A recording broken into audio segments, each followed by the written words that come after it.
Well, good evening and welcome everybody. This is a very responsive audience already. I can see that. That's wonderful. University lecture is a very special night on the academic calendar, a night when the Columbia University is able to hear from some of our most distinguished scholars and teachers, and tonight is no exception to that.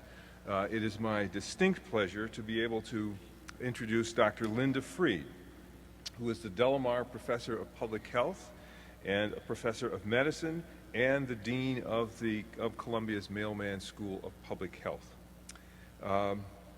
Columbia's academic community is committed to advancing the frontiers of knowledge and addressing the most urgent issues of our time. We value social responsibility, public service, and being good citizens in a democratic society. And in every way that matters, Columbia is truly a global university where multidisciplinary approaches are used to better understand the world's most complex problems, and you will see a wonderful example of that kind of work tonight. Linda is that rare scholar whose accomplishments are so diverse that her career stands as a powerful expression of each one of these values. She is a geriatrician, an epidemiologist, a world-renowned scientist, and author of over 350 peer-reviewed articles, a member of the Institute of Medicine of the National Academy of Sciences. She is the world's recognized authority on the causes of frailty in older people. She has been a mentor to many and an invaluable teacher to even more. In a time when others were simply talking about the importance of diversity in the medical profession, she was actively taking steps at Johns Hopkins to make it happen, providing leadership for an institutional transformation that supported equity and inclusiveness for women, men, and underrepresented minorities. While at Johns Hopkins, she pioneered multidisciplinary approaches to developing the science of healthy aging by forging collaborations among the schools of medicine, public health, and nursing. Her wide-ranging scholarship and research have explored how we can improve the personal health of individuals who are living longer and how we can enhance the positive impact of an aging adult population on society as a whole. Linda is a co-founder of ExperienceCore, an initiative dedicated to engaging older adults as tutors and mentors for grade school children, which is now operating in 22 U.S. cities. The United States Congress has named her a, quote, living legend in medicine. If you know Linda, you know this is not just another research topic for her. This is a mission, a life mission, her work. In 2008, Linda assumed the deanship of the Mailman School of Public Health. Mailman, with its 300 faculty working in more than 100 countries, is an institution that has been a leader in responding to the problems of maternal and infant mortality, the AIDS crisis in its early stages, climate change and health, and emergency preparedness in the wake of September 11. Linda is building on those strengths with her commitment to setting a public health agenda for aging. She is a member of the World Economic Forum's Global Agenda Council and the Council on an Aging World, a member of the MacArthur Network on an Aging Society, and the chair of Mayor Bloomberg's Commission on the Role of Higher Education in Creating New York as an Age-Friendly City. And working with the late Dr. Robert Butler, Linda forged a partnership that will bring the International Longevity Center to Columbia and the Mailman Center early next year. With respect to social change, no technological innovation emerging in Silicon Valley can claim as great an impact on our lives as the fact that on average Americans are living 30 to 40 years longer than we did just a century ago. 20 years from now, 1 in 5 Americans will be age 65 or older. This historic demographic shift must inform society's decisions about housing, employment, economic growth, and of course, medical care. In her lecture titled, Longer Lives in an Aging Society, Needs, Opportunities, and Creating Win-Wins, Dr. Fried will talk to us not only about the challenges we will have to confront, but also about the untapped social capital that is fast developing as a result of this demographic shift, and the enormous potential that an aging society has to offer. It is my special privilege to present to you Dr. Linda Fried.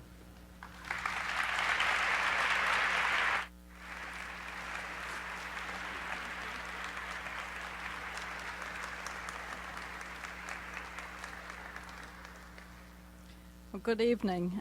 It's my special privilege to be here this evening and to have been asked to do something that rarely happens in one's career, which is to try and tell you the story of science, which is what I was asked to do. To tell you about a scientific journey. There are many in the room who can do the same. But the challenge that I was given was to try and create for you the fabric of a scientific career and to go beyond the opportunities that we're usually given to show you one or another thread. So I'd like to start in trying to tell you about that journey with exactly the data that Provost Steele just led off with.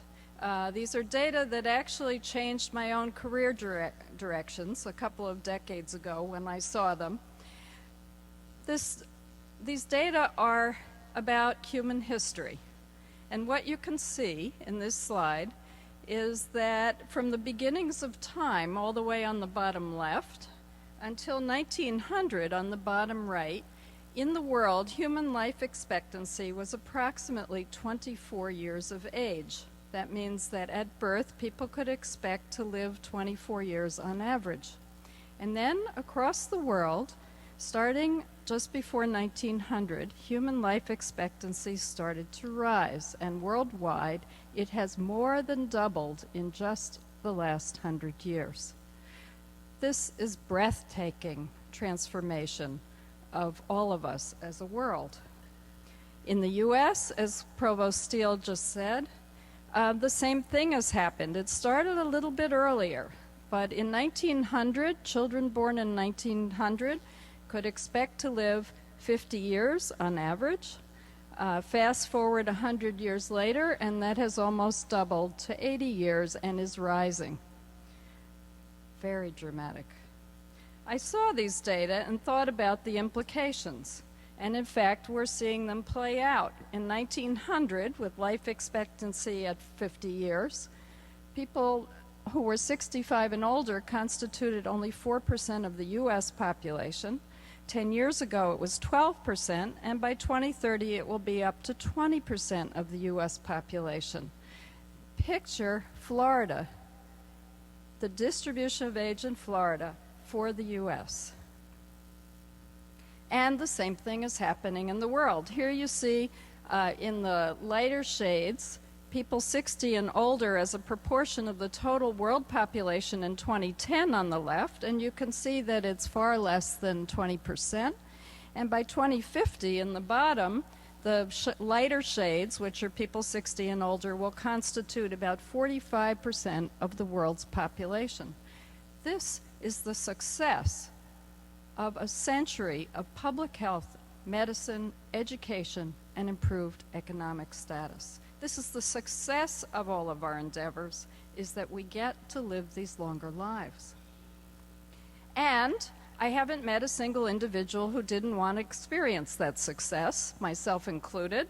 As individuals, we all hope to have a long life, and yet societally, we're experiencing a great paradox. And the paradox is that we are discussing this societally as though population aging is a big problem for us. In fact, one we can't afford. The dominant perception, if you read the paper, of the implications of an aging society is that we have aged into a deficit situation of high needs, high costs, and low contributions from the older part of the population. In fact, if you look at the paper as recently as yesterday, you see these headlines. This is the way we are expressing the success of our investments over the last century. Now, who constitutes an aging population? It's our family, it's our grandparents, it's our parents, it's our kids, and it's us. And so, is that the equation that we really want to live with? Do we have to live with that?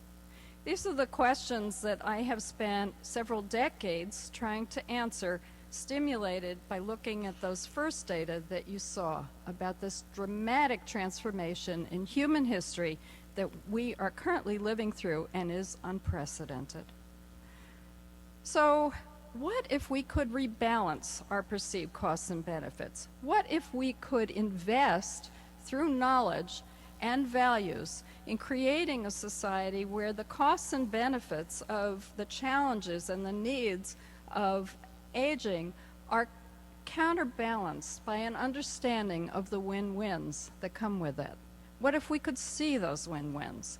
What would the implications at a policy and societal decision-making level be if we could see that balance? So my career has been spent since I first saw those data, and they took my breath away about how the world was changing, learning the questions I wanted to ask and trying to find the answers, with the privilege of working in universities that permit tackling things that are not necessarily popular, but matter for all of us. And so I have asked over the course of the last 20 plus years a series of questions in parallel, which I learned over time the answers to one could help solve the problems of the other. And so I'm going to tell you about those parallel questions and how they inform solutions for each other in the coming 40 minutes. And the questions that I saw as to how to rebalance those scales included the following. For people living longer lives, how can we add life to years? How can we ensure that we have done our best job so that people who are living longer lives are healthy during that time? And one key part of being healthy is whether we can prevent a condition called frailty. Then, if we knew how to do that, how could we bring that out to people in all communities so they could benefit from it and experience that healthy aging we're imagining? And we know that people who are healthy as they get older actually are a huge economic boon to society in many ways. There's more recent data to support that. And then, if we could do that, could we capitalize on the huge capabilities that older adults bring, or could bring, and create win-wins, new kinds of social institutions that could help reposition those scales?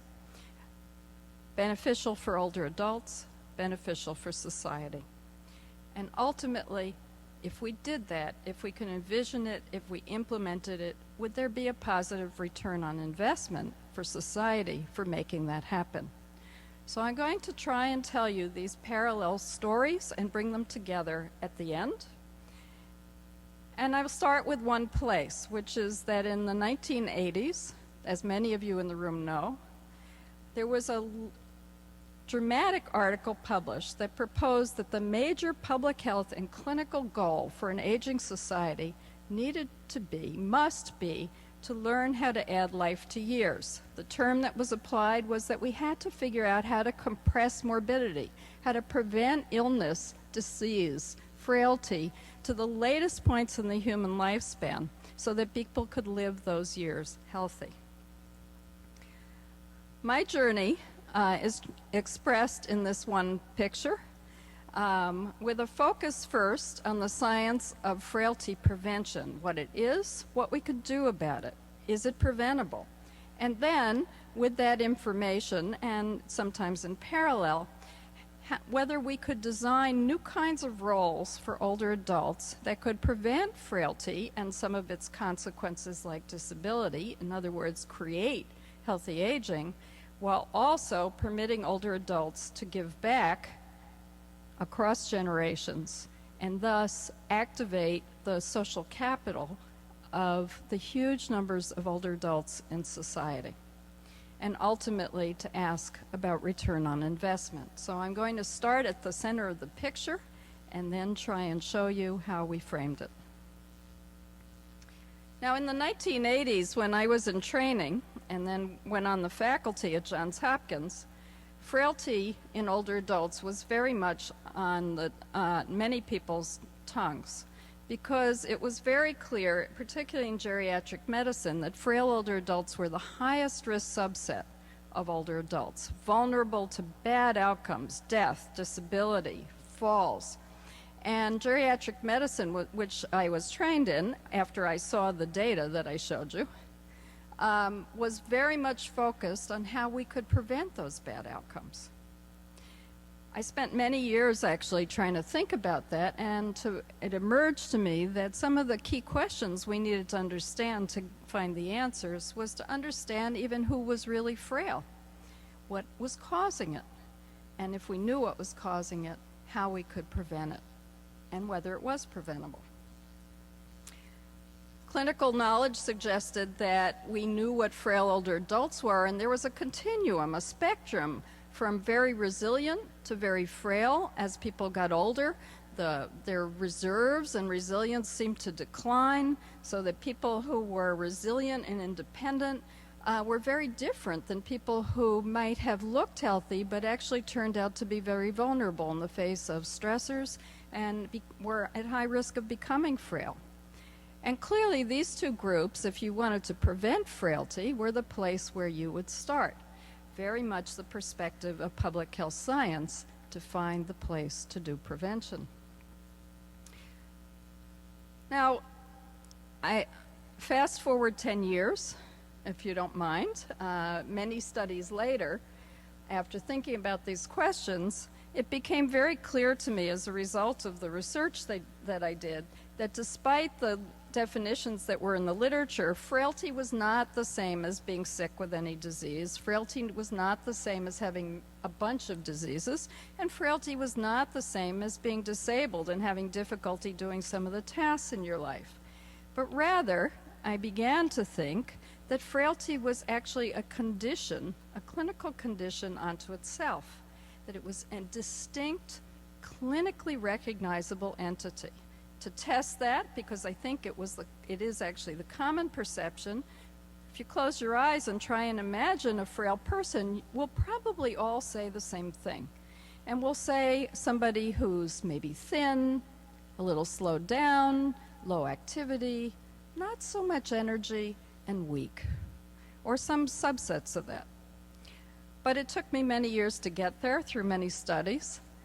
And it became very clear that it was not any one of those, but actually the combination of them that seemed to point to people who were at very high risk and very vulnerable. And from that, puzzling for several more years over why that list was there, why did those things co-occur in people, I proposed in a day of ahas that there was actually a vicious cycle going on, which was not about a disease, but it actually was an independent process. And this messy picture is all about a very vicious cycle, which I call the cycle of frailty, and can start at any point, but has to do in the right-hand side with people losing muscle mass as they get older. If you go down to the bottom right, declining strength and declining fitness, which is called VO2 max. And if you go to the left, people slowing down, less walking speed. And then all the way to the left, they cut back on their physical activity. And lo and behold, for reasons that seem to be very physiologically driven, there is an imbalance so that even at low activity levels in the bottom left, a subset of older adults are not taking in enough nutrition in the top right. And they lose weight, they get weaker, and you get the cycle going round yet again. So this was a proposal that I put forward in the late 90s after now working on this question for many, many years. And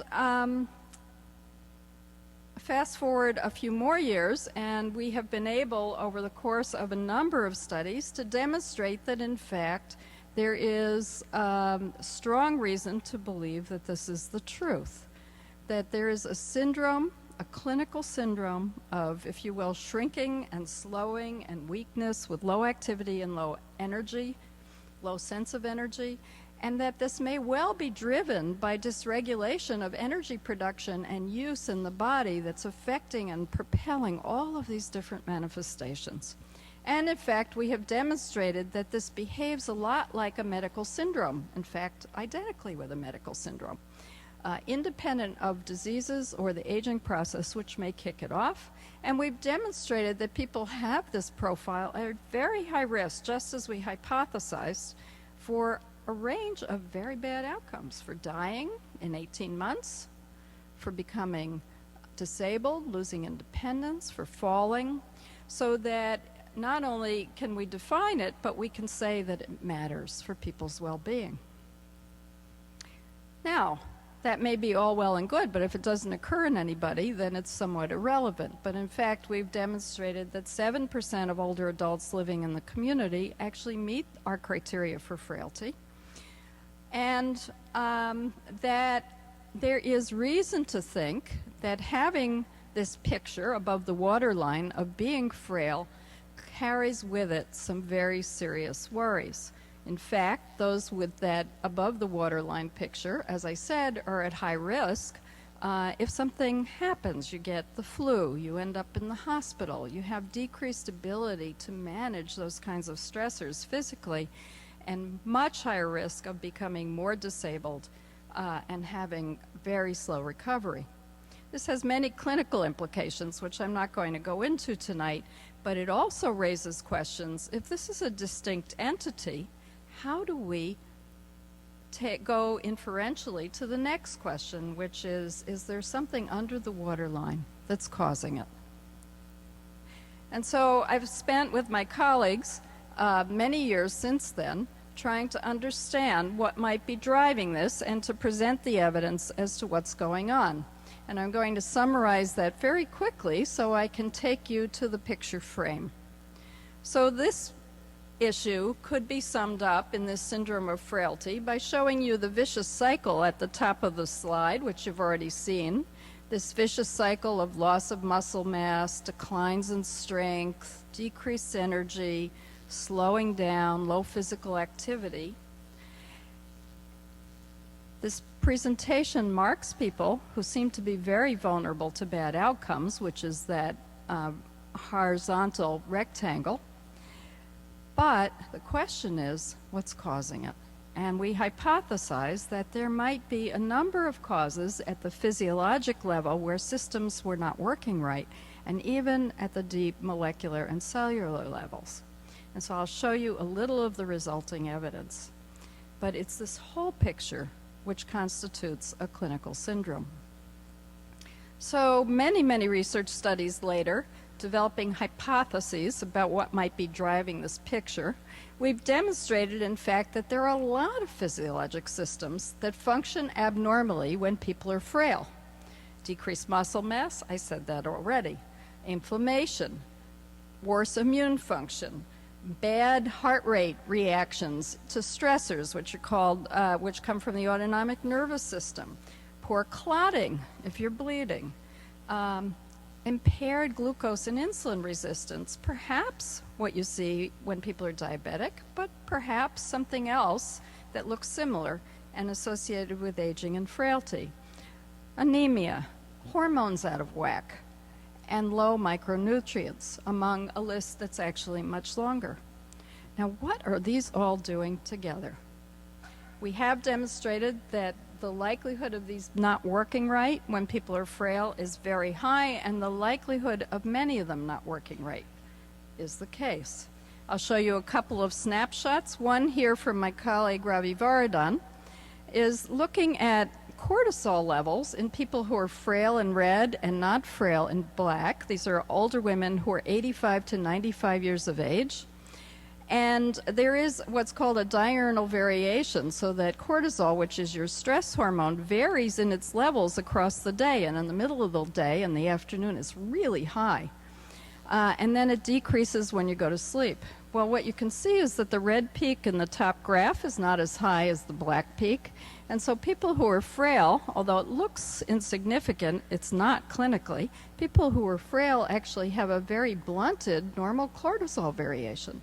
And in the bottom graph, you can see that the cortisol is much slower to rise in the people who are frail and takes longer to decline. So the function of a hormone that we rely on to manage our well-being every single day seems a little out of whack. Similarly, under stress, you see huge variations. So here's one example from studies we just completed of glucose tolerance test responsivity in frailty, again, for women 85 to 95 years of age. These are data from my colleague Ann Coppola at the University of Pennsylvania, and what you see is that at the 0 point on the bottom left, all the women in the study started out the same. They drank a glucose load, just like you would do if you were getting a clinical test to see if you were diabetic, and then the differences started. So that the red line indicates the high surge of glucose, which was not well regulated in women who were frail, while in women who were not frail or pre-frail, in the black and green, they managed the glucose stressor very well. So the responses of individual systems seem to be a little out of whack when you're frail. But in addition, what we found is that the more systems aren't working, the greater the likelihood of being frail, and the relationship is not a straight line, and biologically that has a lot of importance. The relationship is nonlinear or curvilinear. You can see that as you go from 0 systems not working on the left to 5 or more not working on the right. Now that pattern actually is consistent with the nonlinear dynamics of multi-system dysregulation.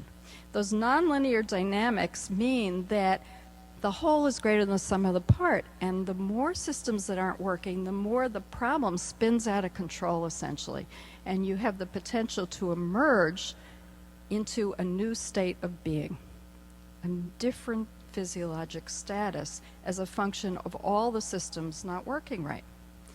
What would that look like? Well, here are those bottom 2 circles I showed you before, just shown figuratively. The physiologic systems that might underlie being frail, and on the bottom, the molecular and genetic systems.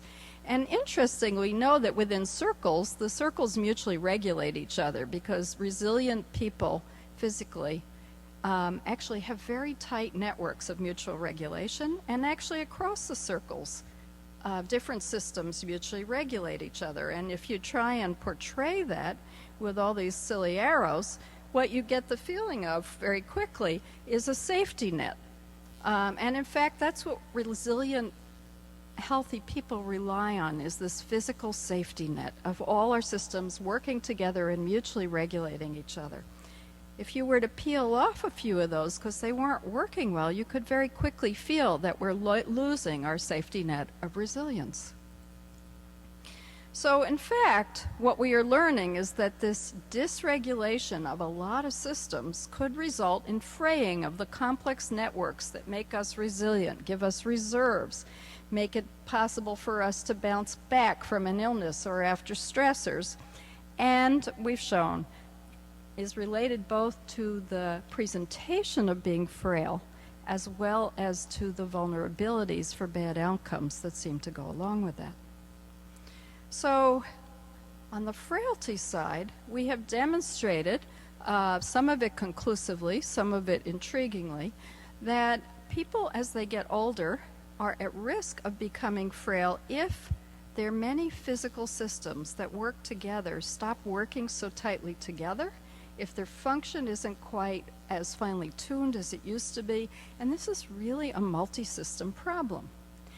Now, there may be a deep underlying biologic cause of that, perhaps dysregulation of energy production in our cells, but the many systems involved suggest that just targeting one system for prevention or a fix may not do it. And in fact, we have to find causes. If we want to prevent frailty, we have to find causes that can affect many systems. So where could we look for clues? Well, I'll show you one. The clue I'll start with, because it helps open the rest of the story, is about low physical activity. And in fact, we have demonstrated that low physical activity actually is predictive of who becomes frail. And very interestingly, going back to these three circles, low physical activity in the top left has been shown to make almost every system in our body work better, from building muscle to actually making the mitochondria, which produce energy in your cells, work better. And in fact, we know at the public health level that what we do matters as we get older. So we can improve health outcomes dramatically if people stay more active physically and cognitively, socially engaged. There's been a lot of research on that over the last 20 years. So how do we take all of this and wrap it up to think about how to actually bring the conditions for healthy aging and preventing frailty out into the community so that we can help all people across their lifespan and as they're getting older stay healthy? Well, it turns out there are a lot of challenges. And so I'm going to switch from the individual to our society for a few minutes in conclusion and tell you the other part of the story. And the challenges have to do with our experiences in our society right now as we shift from work roles to retirement, which if you survey older adults, clearly can mean loss of purpose, loss of social connectedness, loss of opportunities to stay physically and mentally active and connected. And people generally don't seem to get enrolled in exercise programs, and if they do, they don't stay that long. That's one part of staying active and engaged. And in particular, the people who need it most don't seem to have access to it. But at the same time, people are seeking to really make a difference as they get older. Many people. It's part of the characteristics of maturing, is to feel a deep need to make a difference for the generations behind us. And yet older people, as they retire, report very few meaningful roles with which to make a difference. At the same time, the irony, of course, is that the capabilities of older adults are virtually untapped. We have the best educated, healthiest cohort of older adults in the history of the world alive right now, with time to give and a desire to give back and leave the world a better place. And too many of them report no place to do that. And at the same time, we have profound societal unmet needs, including the needs to ensure that our next generation is well educated and able to participate as responsible, productive, contributing members of a democratic society. We also, as you see in the paper every day, seem to have tremendous fears of competition for resources between an aging society, between older adults and children and their needs. So, where are we? Well, big questions. Increased life expectancy. People are going to be living a third of their lives after retirement, and we're going to have very shortly as many older adults in the world, and certainly in our country, as children. These are game changers. What will we do with them? A question that occurred to me 22 years ago was, is there a way to rebalance those scales? Could we create high-impact win-wins for an aging society? In fact, we must find those win-wins. We must. Ones that benefit older adults so that they can live healthy into older age and at the same time harness the societal benefit of having more older adults around. So I posed the question to myself of what if we could create new, meaningful, generative ways, to make difference for society and the generations behind us, for people to stay engaged so that we could harness the benefits of being an aging society and simultaneously find ways to promote healthy and successful aging. If we could figure these models out, then we would have a win-win.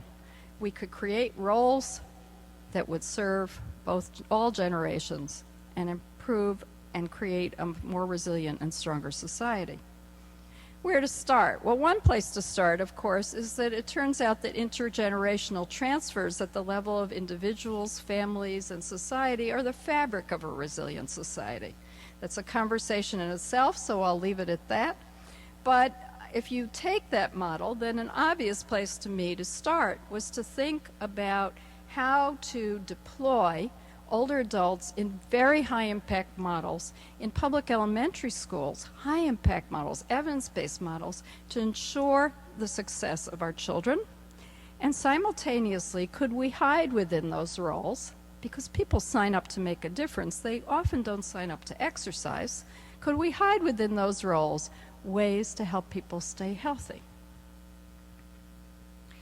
And so out of that question came an idea, which is now called ExperienceCore. I designed it in the early 90s, then had a pleasure of partnering with somebody named Mark Friedman, who had a similar idea, and we completed it and did the first national demonstration in 1996. And ExperienceCore is now operating in over 20 cities around the U.S. What is it? Well, it's an evidence-based model for volunteers 60 and older serving in public elementary schools, performing meaningful, important roles that the principals say meet their greatest unmet needs for the children's success, committing 15 or more hours a week through a full school year. So these are non-trivial, high-intensity roles, with a critical mass of older adults in every school. The critical mass is determined by the principal, but it's enough older adults to shift the outcomes for all the children in kindergarten through third grade in the right direction. And we hid inside of that, I hid very carefully with my colleagues, the design, a public health design to increase physical, social, and cognitive activity along with the ability to make a difference as key causes of better or worse health outcomes in older people. Here's a picture, one picture of ExperienceCore at work. We have designed over the last 15 years a number of high-impact roles for older adults and deployed them both in Baltimore, where I, with my colleagues, built a model program, and now throughout the country. These roles can be one-on-one, they can be one on a few, they can be groups together. But the theory was, starting from the left, that older adults would sign up to make a real difference if they thought this was a program that would have high impact, that we could deploy them in the orange through both working with individual or small groups of children to improve in the middle column their literacy skills, their readiness to learn, and to support their behaviors and lead to improved aggregate performance, and in the bottom by putting a critical mass of older adults in every school to actually create a social capital pathway that would improve the ability of teachers to teach, support school climate, and actually enhance and amplify the benefits of what the volunteers were doing individually. Early results for the kids, if we weren't seeing this, then we would stop there. But the early results are very positive. Looking at the impact of ExperienceCore on kindergarten through third graders, we're seeing dramatic decreases, 30 to 50% decreases in office referrals and suspensions in these young children, with similarly impressive improvements in vocabulary, reading, and math scores on standardized testing, sufficient to make the principals think that this is critical enough for school systems to invest in the program. But what are we doing beyond that? Well, this is a picture of some of the volunteers in one public elementary school in Baltimore a few years ago, with the then mayor of Baltimore, now the governor of Maryland, in the middle. And by looking at them, you can appreciate what the power of having an aging society deployed in new kinds of roles in social institutions might look like. Because the issue really is how to amplify the capabilities of older adults into social capital. Robert Putnam said a few years ago, actually in 1993, that we have dilemmas in our society, increasing dilemmas of collective action. We are not organized to utilize the aggregate weight of what people together could accomplish, and that this is a precondition for economic development and effective government, and makes possible, if we organize to support social capital, makes possible the achievement of certain ends that would not be attainable in its absence. And so we hypothesized, actually, that we might be able to harness social capital in a novel way in the ExperienceCore. In fact, older adults are the only increasing natural resource in the world. The only one. And so, how can we all benefit from that? Well, ExperienceCore is actually the first intentional experiment to create social capital from its potential on a large scale through roles that people would come to make a difference and stay in because they were. And the theory is exemplified in this photo, where we tried through the investment to support civic society to transform potential social capital into collective, on the left, into collective impact on the right. Our research shows that, in fact, it is generative desire that causes older adults to sign up, and that after they have been in the program for a year, they report that they feel fulfilled in their generative desires because of the differences they've seen in the children they're working with, and they report that it takes time to get there. So people are drawn to help out. They love the experience. And at the same time, we have hidden inside of it a public health approach to preventing frailty and disability. And so I'll conclude by showing a few of the punchlines of the potential of that. The first is that we assumed that people would come in the left-hand side to make a difference. We designed the program very carefully as public health professionals to hide within those roles to make a difference, ways to increase physical, cognitive, and social activity of older adults. And we hypothesized that because each of those four things actually matter in terms of health outcomes, that if we put them all together into one program, we might have the potential for really impacting on people's health. And in theory, we would first see improvements, for example, in the middle set of circles in strength, and if we designed it right, in mental function, as well as other things. And downstream, we hopefully will see the ability to compress morbidity in terms of decreased frailty and falls and disability. I'm going to show you, to conclude, a few snapshots from the left-hand and middle column. And a randomized trial is currently in process to look at the long-term outcomes on the right. So we have demonstrated, although I don't have time to show it to you today, significant improvements in physical, cognitive, and social activity and supports for participants in ExperienceCore, and that people report feeling stronger, higher energy, less depressive symptoms. I'm going to show you a couple of things from the physical activity and our evaluation, very early evaluation, of whether in fact the design we created to stimulate mental function has any prayer of working. So the first piece of evidence is that by asking people to come to a public elementary school 3 to 5 days a week, if they were not active beforehand, by the time they get to the school, by the time they go up the stairs, by the time they get up and down from those little old chairs, they actually have done enough exercise in the course of a week to earn themselves the same amount of energy expenditure as we seek in exercise trials. Not bad.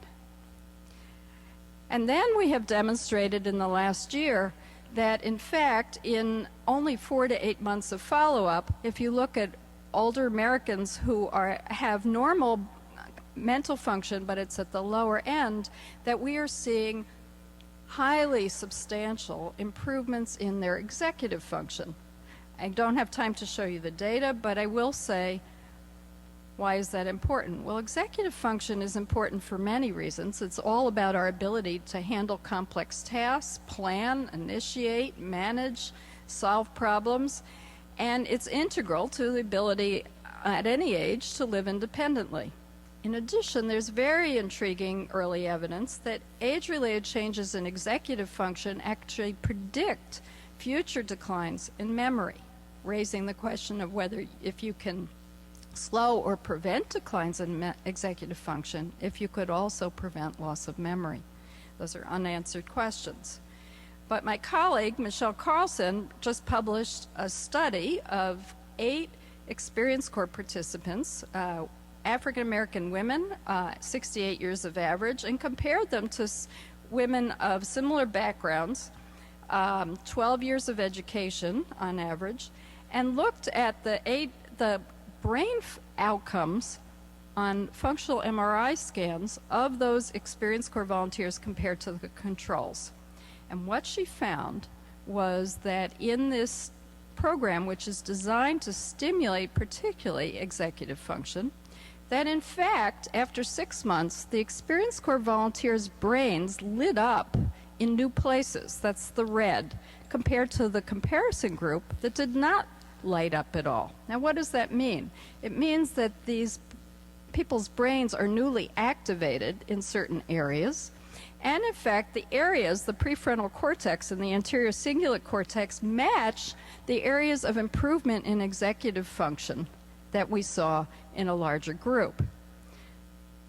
So it would appear that in fact there is great potential from approaches like this that go out into our communities, that engage people, to simultaneously, from a public health point of view, design interventions to keep people healthier and perhaps to improve their mental function. Markedly improved mental executive function over 4 to 8 months, and brain activation, which suggests that ExperienceCore supports brain plasticity into the oldest ages.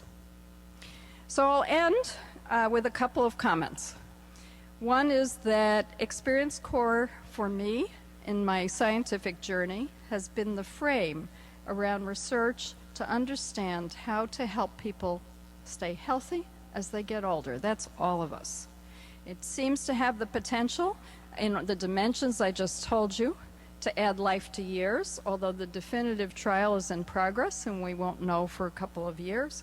And it seems to have the potential to bring to fruition some of the benefits of being an aging society, and perhaps to help create a model for many other social institutions we may need to rebalance our positive scales.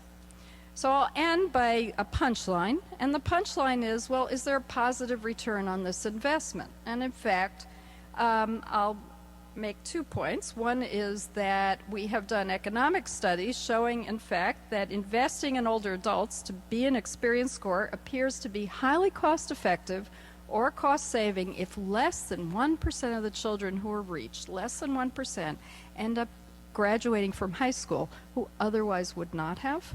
And these are likely extremely conservative estimates. And with those conservative estimates, all school systems have the potential to improve this small amount. There are many other returns on investment. And so I'll end with a small video. Would you please roll a video? This video is actually about the ExperienceCore program in Philadelphia, and it is about returns on investment. Please. A disturbingly large number of our children are reading below grade level. In communities across America, ExperienceCore mobilizes the time, talent, and experience of older adults to help children improve their literacy skills and succeed in school. When I found out that I could really do something to help kids learn, and to see their faces when they really find out that, oh, I'm reading now, it's an enjoyment for me just to be out and be among them. We're tapping into this incredible power of older adult volunteerism. It really creates an energy within the school that not only provides the tutoring power, but also affects the teachers and the overall culture and climate of the school. A school like Pennypacker, where you've got 14 members on the team, that equates to almost 200 hours of service a week. The children that were chosen to be tutored by our intergenerational tutors were those children that we felt had a lot of academic issues. They needed a lot of one-on-one. They needed a lot of care and attention. The fact that you have consistency you have love, you have all of these extra people who come in and give the children the one-on-one the teachers can't. The academic impact was tremendous. She helps me write better, and she helps me read better. His teacher thought that Elliot could use some help in reading. Thank you, Miss Grace. When I retired, life changes. You're used to going to work every day, and with this program, it gives you a whole new meaning to your life, working with the children. I think the children see all of us as role models because they see something that they can strive for, something that they can achieve themselves, and they realize that you're a friend. They definitely have a more positive attitude toward older people. I think that this program has changed the community to a great extent. It's uplifting. When I read the newspaper and they talk about the school system, instead of sitting there drinking coffee, I feel so much better when I can say that I'm trying one child at a time.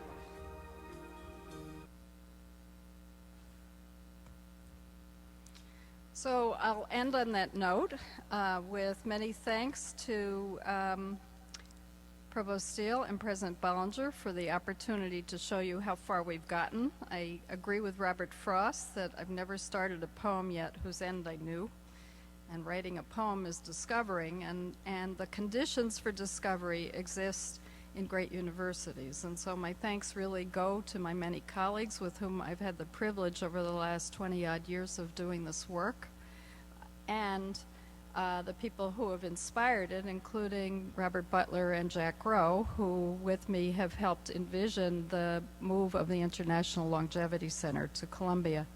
And finally, with great thanks for the import of a university to take the long view on the issues we have to tackle to be a stronger society and a greater world.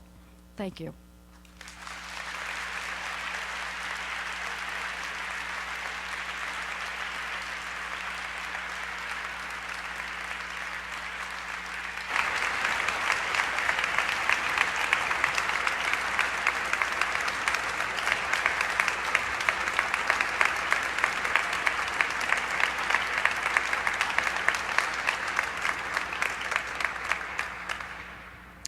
I'm going to thank Linda for that wonderful talk. You accomplished so much in a single talk. It's scientifically illuminating, it's hopeful, and it's inspirational. So I really want to thank you for that. I'll be inviting everybody in a minute to join us in the faculty room in back of the stage here for a reception. But I think we do have time for a few questions if people have them. There are microphones in the aisle there, and so if anybody would like to get more from Linda, this is an opportunity to do that. So.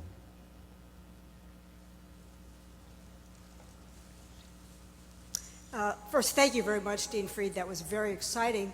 As a scientific story and a social story, I have two questions. One, in some of the early research about ExperienceCore, if I remember correctly, you talked about in the design how important it was to train the volunteers to do things they had not done before, to in fact stimulate new skills and new parts of their brain. I'm wondering if you could talk more about that, and also in your role as chair of the Age-Friendly New York City Educational Commission, do you see a role for the university in helping to train older people to take new roles, either as volunteers or as business people or in other capacities that would use different skills that they had had previously? So there are many answers to your questions, but I'll try and briefly give you three. One is that with my colleagues who were cognitive neuropsychologists of aging and gerontologists and geriatricians, we actually very carefully over a period of years designed roles to stimulate different parts of people's mental function in ways that would actually be relevant to daily life. And if they were relevant to what they had to do in daily life, our theory was that then they'd go on and use those skills in many ways, and the benefit of what they were doing in the schools would get amplified. We seem to be seeing that that is panning out, The dramatic differences that I showed you in terms of cognition and in terms of brain activation are, to my knowledge, unprecedented in terms of interventions, both behavioral and pharmacologic. And so I think the stimulation really that people are getting draws from the science, the experience, and the theory. It's one example of the importance of universities, institutions of higher education, envisioning, to go to your second question, how we transform to an aging world. And there are many ways in which I think universities can contribute to that. I've been really privileged to be chairing the Mayor's Commission and City Council Speakers Commission on this set of issues because, in fact, New York City, like all major cities, understands that populations are going to age. And issues that I presented today are relevant for society. So what could universities be doing? I think they range everywhere from the deep desire of older adults to engage in lifelong learning and to have many new venues to do that. Universities are magnets, appropriately so, for those opportunities, but many universities are not really organized to really engage with older adults. And so part of the challenge for our future is to figure out where the opportunities might be for new kinds of win-wins. There are many other answers to that question, but that combined with the knowledge we generate that can create new social institutions that can really also support win-wins, I think are the first two roles. Wonderful. Yes.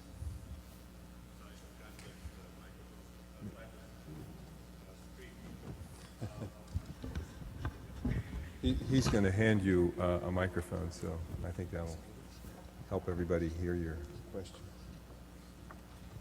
I am sold on this program that you have developed.